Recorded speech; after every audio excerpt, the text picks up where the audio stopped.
Hello and welcome back to cook like a boss. आज की recipe है chicken parmesan. वैसे तो ये रेसिपी में इंग्रेडिएंट्स बहुत लगते हैं बट एक्चुअली में रेसिपी बहुत ही सिंपल है। पहले जो बनाया है वो है मैदे का मिक्सचर। मैदे में ज़रा सा सॉल्ट डालना है क्योंकि जो हम हर लेयर बनाते हैं उसमें भी सॉल्ट पड़ते जाता है, तो हर लेयर में थोड़ा थोड़ा सॉल्ट डालना है।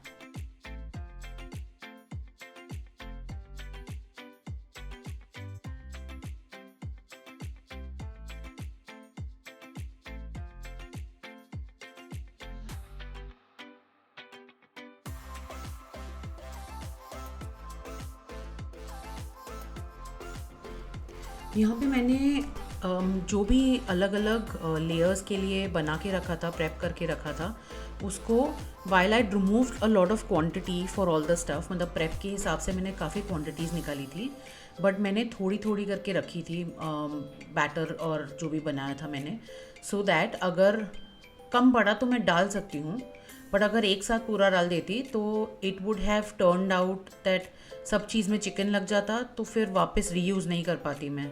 तो इसके लिए I made little at a time, थोड़ा बना के यूज़ करके फिर बाकी का जैसे जैसे ज़रूरत हो वैसे वैसे ऐड करते गई मैं। So in this case the bread crumbs and the cheese mix मैंने थोड़ा बना के रखा था। If you see the bread crumbs I left some, जैसे ही मुझे लगा कि ठीक है मुझे और ज़्यादा चाहिए रहेगा तो मैंने और डाल दिए थे। तो it's not necessary to mix all of that together in one go. एक और चीज़, ब्रेड क्रम्स जो हैं वो हम घर पे जो बनाते हैं वो बहुत ही पतले पतले बनते हैं। हमें इसके लिए थोड़े मोटे ब्रेड क्रम्स चाहिए। तो usually in the market you do get पैनको bread crumbs, तो वो मोटे वाले ब्रेड क्रम्स ढूंढ के वही यूज़ करें। जो उसका टेक्सचर है और जिस हिसाब से वो बनता है वो ज़्यादा बेटर बनता है। इस डिश में चिकन ब्रेस्ट पीसेस ही यूज़ होते हैं और हर चिकन ब्रेस्ट को मैंने अबाउट 2 या 3 स्लाइसेस निकाल लिए थे। So basically they need to be really thin. तो यहाँ पे भी देखिए मैंने चिकन ब्रेस्ट को स्लाइस करके पतला किया है। For this process avoid using your hands, जितना हो सके फॉर्क से ही करें। It will be easier and mess free. अगर आपके पास टोंग्स है तो आप टोंग्स भी यूज़ कर सकते हैं, but it was really simple. मैं फॉर्क के साथ कर रही थी तो मुझे डिफ़िकल्टी नहीं हुआ था ज़रा भी। ब्रेड क्रम्स के लिए you will have to use your hands, but वो भी ब्रेड क्रम्स स्प्रिंकल करके उसके बाद उसको दबा दबा के यू हैव टू मतलब ऐसे चिपकाना पड़ता है ब्रेड क्रम्स को उसके ऊपर, ताकि वो लेयर हो सके। वो जितना अच्छे से ब्रेड क्रम्स लगेंगे उतना टेस्टी बनता है वो।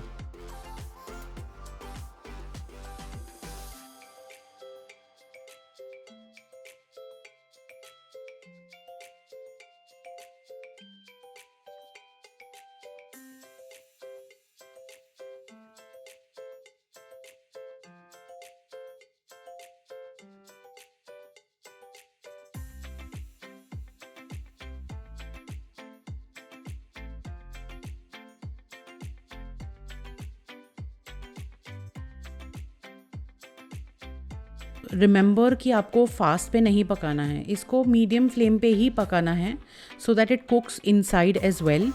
नहीं तो बाहर से जल जाएगा लेकिन अंदर कच्चा रह जाएगा, and it will also become tough. The second thing is that when you put the chicken, please make sure you do not touch it for at least 3 to 4 minutes। आप अगर उसको अगर आपको टर्न करते रहोगे तो वो कलर आएगा ही नहीं। तो just keep it and leave it aside.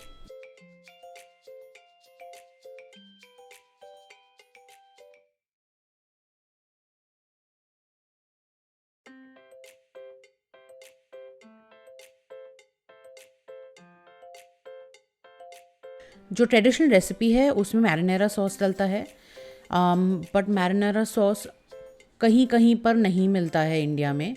तो आई वॉज ट्राइंग टू सी कौन सी चीज़ है जो मैं यूज़ कर सकती हूँ that is available in the local market as well. तो मैंने ये जो सॉस लिया है ये इंडिया में एक पिज़्ज़ा सॉस मिलता है, लोकल ब्रांड है, जो सिंपल डी मार्ट में भी मिल जाता है या कोई भी क्लोज बाय ग्रोसरी स्टोर रहेगा उसमें मिल जाएगा। तो मैंने वो यूज़ किया है, बट मैंने ज़्यादा नहीं लगाया है मैं तो बोलूँगी इसका आधा ही लगाओ तो बेटर है, क्योंकि वो ज़्यादा खट्टा होता है। तो अगर जितना कम लगाओगे उसका थोड़ा सा फ्लेवर आएगा और आपको चीज़ी भी लगेगा वो। इसको ज़्यादा देर बेक करने की भी ज़रूरत नहीं है। The reason for baking this is mostly because we want to melt the cheese on top. तो सिर्फ 5 to 10 मिनट्स बेक करके that's it. Do try this recipe at home और मुझे प्लीज़ मैसेज करके बताएं कि आपको कैसी लगी ये रेसिपी।